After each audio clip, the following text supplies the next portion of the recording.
Meet the Ride1Up Turris. It's an e-bike that's easy on the eyes and surprisingly easy on your wallet. With its good looks and price point that seems a little too good to be true, the Turris raises a question. Did Ride1Up achieve a budget-friendly breakthrough, or is it another case of you get what you pay for? Well, let's hop on it for a spin, explore its features, and see if it's truly a bargain today.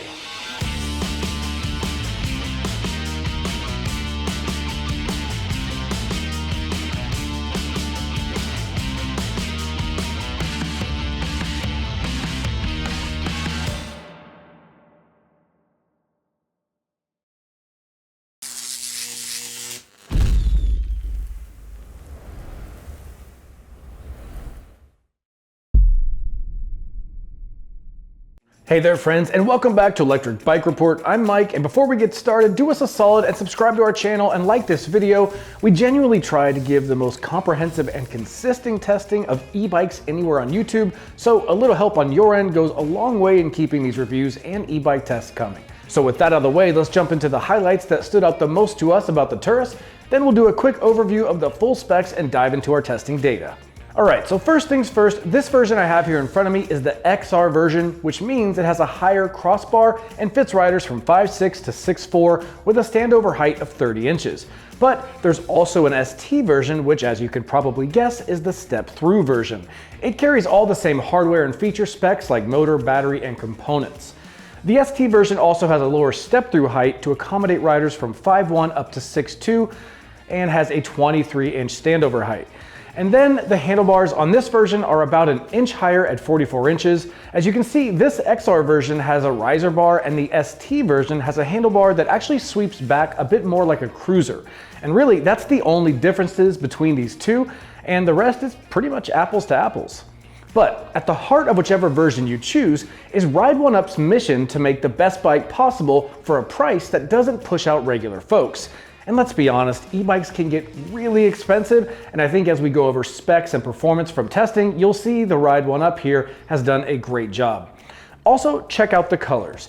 This version we have is the graphite gray, but they also have forest green and ivory white. And the way they accented the colors with the tan trim on the sidewalls, it just looks really good. I think Ride1Up goes a bit further than most brands when they make sure their bikes not only ride well, but look good in the process. And finally, versatility is the name of the game here with the Turris. It's really one of those bikes you could zip around the city and commute with, or hit a light off-road trail on the weekends, and it can handle both just fine. So those were the quick perks that we liked the most, but now let's dive into the rest of the specs before jumping into our test results. Alright, up in the cockpit, the Turris keeps things simple yet sufficient, and frankly, we're a fan of that. On the left, there's a thumb throttle along with a duotone LCD display that gives you your current speeds, PAS settings, and there's an odometer. Over on the right, you have a bell and a Shimano index shifter for the 7-speed drivetrain, and finally in the cockpit, you have some comfy rubber grips. Now working back, the seat on the Turris is an MTB style saddle that, if we're being honest, it's larger and more cushy than a true MTB saddle, but whatever seat style you want to call it, I'm just going to call it comfortable because that's exactly what I thought during my time on it. Now the seat post can be adjusted and has about 10.8 inches of adjustability to accommodate that wide rider height range. Now down below, we have Kenda Booster 27.5 by 2.4 inch tires that have a mild off-road tread pattern, and I found these to be relatively quiet on paved paths, but still have the gusto to tackle some off-road duties should you want to hit a light trail. Bringing those tires to a halt are the LBN hydraulic disc brakes paired with 180mm rotors. There is an unbranded suspension fork up front that has 100mm of travel with a lockout. The drivetrain of the Turris is a Shimano Altus 7-speed setup with a Shimano push index shifter up top. It's got a 46T chainring with a 12 to 32 cassette in the rear, and it's a wide enough range to pedal in class 3 speeds and still climb hills pretty well. And finally, the muscle of the Turris is the 750-watt rear hub motor with cadence sensor that we found to be very quiet, which we are always appreciative of. And powering that motor is the 48-volt 672 watt-hour battery that is UL 2271 certified. And that wraps up the spec walk, so now let's dive into our testing data. Alright, so first up is our EBR standardized brake test, where our tester Griffin gets the bike to 20 miles an hour and then applies the brakes to bring the bike to a full stop. We then measure the total stopping distance to get an idea of the bike's braking ability. Now, in order to get consistent accuracy, we will run the test 3 times and then come up with the average stopping distance from the 3 runs. Now, the Turris scored a respectable total stopping distance of 21 feet 11 inches, which falls right at the doorstep of the current average across all e-bikes we've tested, which as of today is at 21 feet 10 inches, and on its own is a very good score. The combination of the LBN hydraulic brakes coupled with 180mm disc rotors and a 2-piston caliper gave us good, reliable braking at safe distances. While we aren't too sure about the longevity of LBN brakes specifically, as we just don't have enough data on them yet, but so far, the performance has definitely been good. Overall, during my time testing the Turris, I found the braking to feel reliable and safe every time I needed it. Alright, I tested each of the 5 pedal assist levels in both Class 2 and Class 3 configurations on our local paths outside, so let's head out there and see how it performed.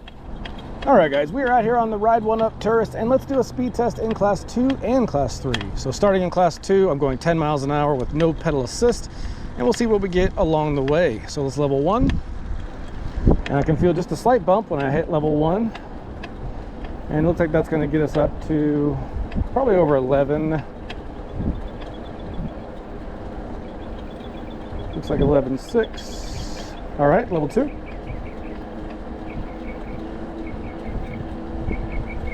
And that one's got us up to pushing 13.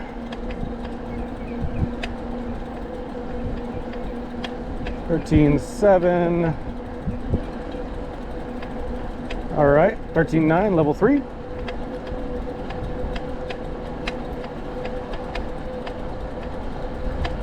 And we're now at 14.5.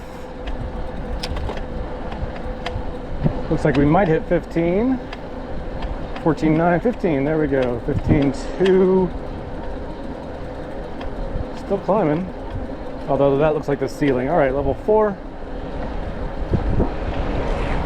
And that's going to take us up over 16.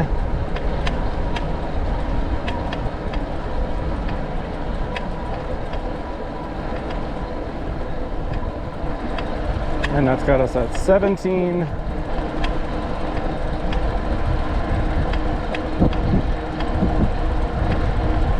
$17.9.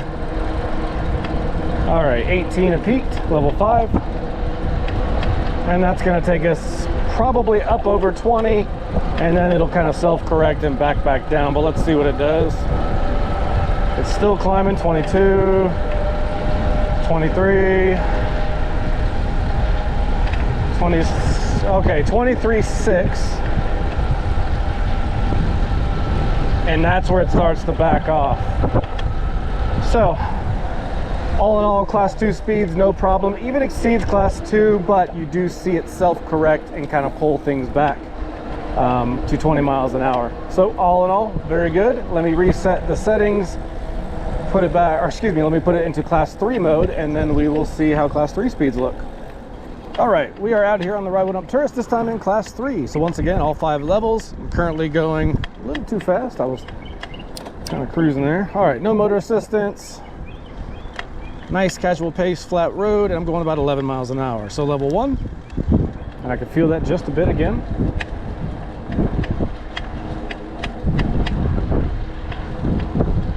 And that's going to get us up to 12.1, level 2. And that's going to take us up to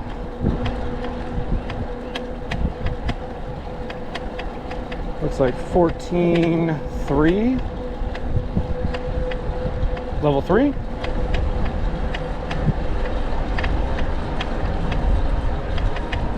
And that's going to get us up to about, looks like we're cruising into the 16s, 17, 17.3, 18, all right, level 4.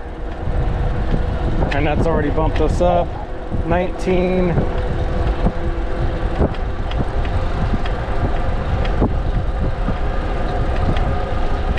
And that's gonna, looks like, level out around 20.8, 9, maybe 21. Nope, 20.9, level 5. Oh, it did hit 21 exactly. And level 5 should carry us right up to the limit.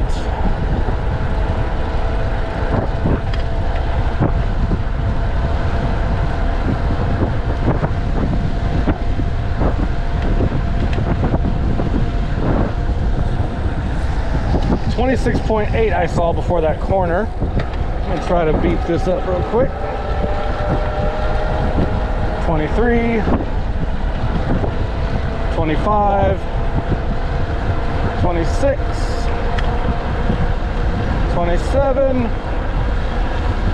A little aggressive pedaling and we're up over 28. So, no problem reaching class 3 speeds. Pretty even across the whole spectrum, and all in all, a very good speed test for the Ride1Up Turris. All right, we are gonna do a throttle test from 0 to 20. On your mark, get set, go. So a bit of a slower start, but it picks up pretty quickly thanks to that 90 Newton meters of torque. And 15, 18, and time, pretty quick. So beginning with PAS deactivated at PAS 0, I pedaled the bike by leg power alone and tried to keep a relaxed pace, and here my average speed was about 9.5 miles an hour. Kicking things off in class 2, I activated PAS 1, I got a small bump in assistance that brought my speed up to 11.2. As I climbed through each level of assistance, the speeds increased at a pretty even pace to 14.2 miles an hour in PAS 2, 15.5 in PAS 3, 18.3 in PAS 4, and finally 21.5 miles an hour at the highest setting, PAS 5, before it self-corrected a bit and backed back down closer to the 20 mile an hour mark. Next up in class 3, in PAS 1 I was able to hit 12.1 miles an hour, in PAS 2 I reached 14.3, in PAS 3 I saw 18.1, in PAS 4 I got 21 miles an hour, and finally in PAS 5 we shot all the way up to the unlocked top speed of 28.3 miles an hour. Now the motor on the Turris is whisper quiet even in the higher effort PAS levels like 4 and 5. And it's rare to find motors this quiet, as there's usually some sort of e-bike motor whine, but this motor is impressively quiet, so kudos to Ride1Up for that. And while I didn't talk about it much, the drivetrain of the Turris is that Shimano Altus 7-speed setup, and this setup gives the correct range of gearing and provides practical power from each gear. Overall, speeds were relatively linear in power through all 5 levels, and I had no trouble getting to the class 2 and class 3 speeds, so all in all, a nice performance in the speed department for the Turris. All right, we get it. You guys want to know how far the Turris is going to go on a single charge. So we hit the road and we have those numbers, so let's jump into it. For the range test, we run it in 2 parts. First, we charge up the Turris to 100% and we hit the road at the lowest setting in PAS 1 and see how far it'll go. Then we charge it back up, run it again on PAS 5, the highest level, until the battery finally waves the white flag. Now for some context, the folks over at Ride1Up say this bike has a range of 30 to 50 miles, and that range is powered by the 48 volt, 672 watt hour battery, so we wanted to see how true that was. On the first run in PAS 1, we clocked 53.03 miles at an average speed of 13.6 miles an hour, spanning 4 hours, and even climbed 1,066 feet of elevation. And as you can guess, we were impressed as it surpassed even the manufacturer's expectations. Now on the second run with a freshly charged battery, we recorded 37.69 miles, where we averaged 16.51 miles an hour over 2 hours and 17 minutes, tackling 605 feet of elevation. Now once again, these results are pretty good, especially for a cadence sensor bike, and again, it surpassed the manufacturer's expectations. Overall, the Turris's battery paired with its motor proved to be a very solid match, balancing really good range performance with some battery efficiency. Alright, so our hill test is run on our local multi-use paths, and it's been officially named, now by the city, not us, Hellhole. So I'll let you decide why it's named that, but for some context, it's 1/3 of a mile long and carries an average grade of 12%. And it's just one of those hills where you see nearly all cyclists walking their bikes up because it just kind of sucks to pedal up it if you don't have an e-bike.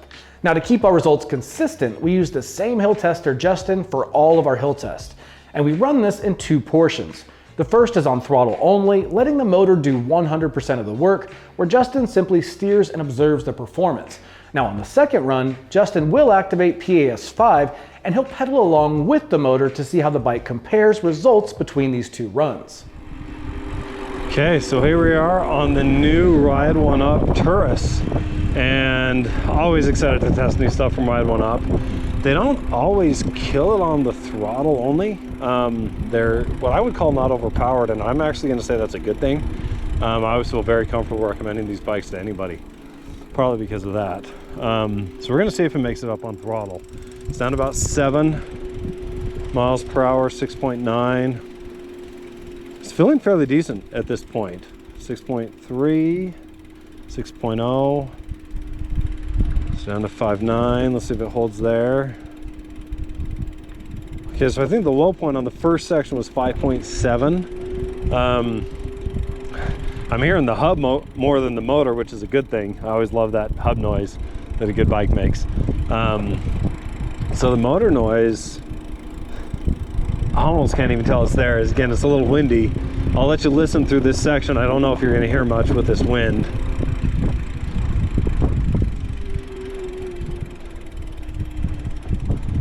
Come on, baby. Down to 4.6. So close. So close. Oh, I think it's going to make it. Okay. Yeah, so I got down to 4.6 right there. But unless something weird happens, it is going to make it up hellhole on throttle only, which is nice. And yeah, down 8.4 through that section. Overall, I mean, I always love riding the Turris. And we'll see, it's not going to be a super hill charger on throttle, but I think you can argue that that's not necessarily what you need on this style of bike. So we'll go to the tape, see how we did, and turn around and do the pedal test. Okay, back at it on the Turris from Ride1Up, this time with the pedal test. We'll see how it does. I'm not expecting any issues given how we didn't have any issues on throttle. So far, haven't had to shift gears down to about 12, 11, shift here, shifted nicely. Motor still being pretty quiet. Yeah, I can barely hear that in fact, I can't hear it over the wind. It's not super windy or anything, but I can't hear it. So yeah, down to about 9.5, 9.6 through that section. Once again, let you listen to this section right here. See if you can hear anything other than the wind.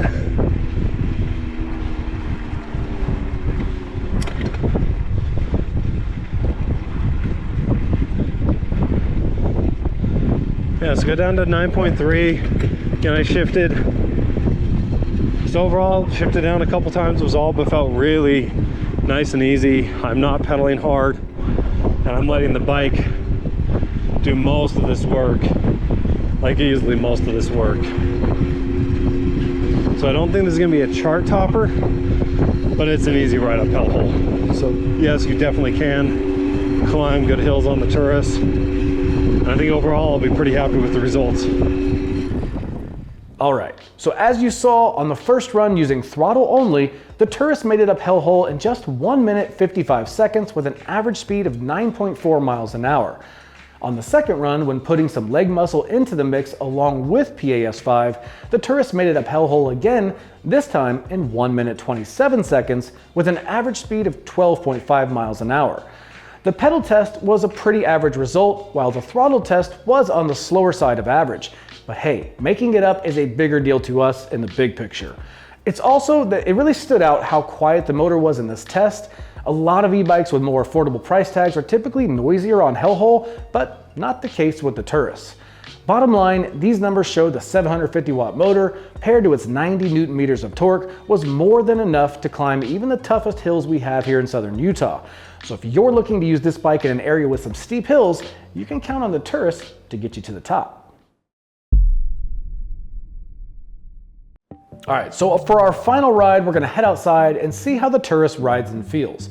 We'll go over riding position, the overall fit, the tires, and how the motor feels when you're pedaling. Then we'll head back in here and wrap all this up. All right, we're out here on the Ride1Up Turris High Step. And this is the sibling to the Turris ST, which is the step-through model. Now this frame fits riders from 5'6" to 6'4", and the step-through version that we also have fits riders from 5'1" to 6'2". Sorry, I had to think about that one, but yeah, 5'1" to 6'2", and then for this one, it is 5'6" to 6'4". I'm 5'11", and it fits me just fine.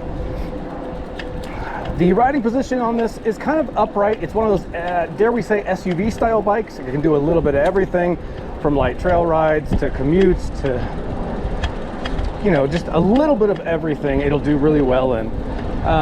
It's one of those bikes, if you don't know what to get, this is one I kind of go to recommend a lot.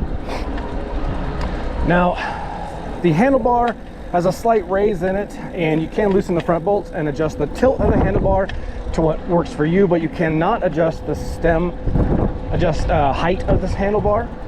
You can adjust the rear seat to a position that works best for you. And overall, at 5'11", this bike fits me really well. I'm right in the middle of the range for their recommended heights, and it kind of feels like that. It feels like I could go either direction and still have room. The bike does have suspension. It's got a front coil fork that has a lockout option and a little bit of dampening adjustment at the top of the stanchion.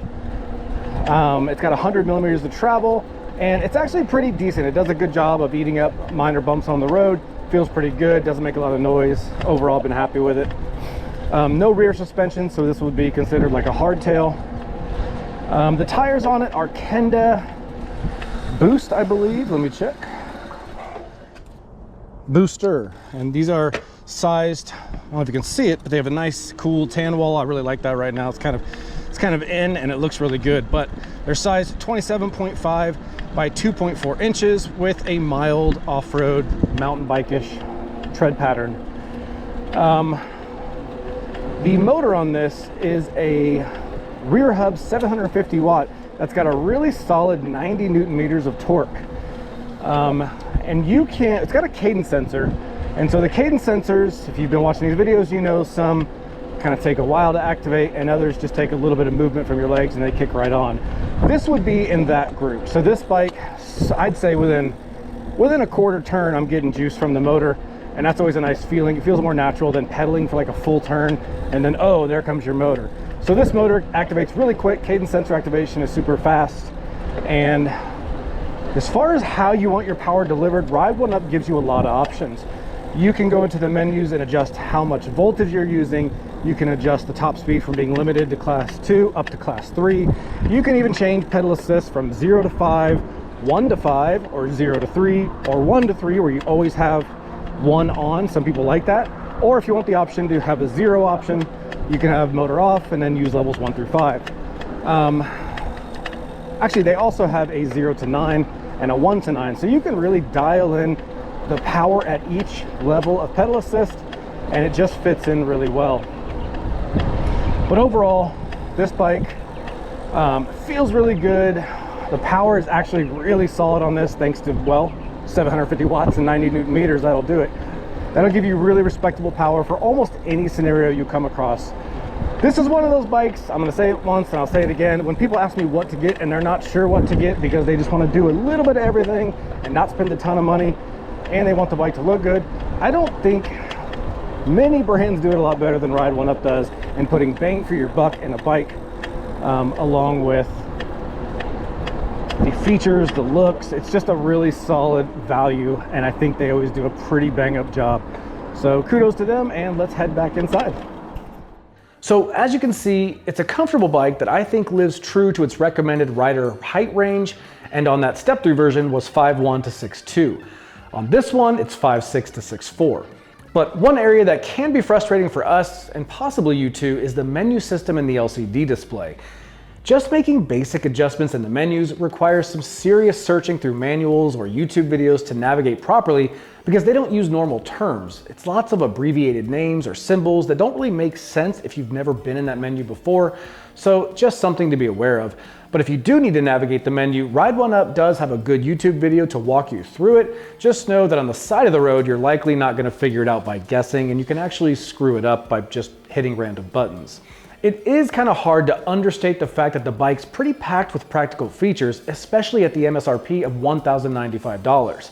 Little things like front and rear fenders, a headlight, a taillight, and brake light are all really helpful add-ons that did not necessarily have to be on the bike at this price, but Ride1Up tossed them in, and we think that's pretty cool. A rack would have pushed it over the top, but perhaps we're just getting greedy here. At any rate, you can add one for around 50 bucks at checkout.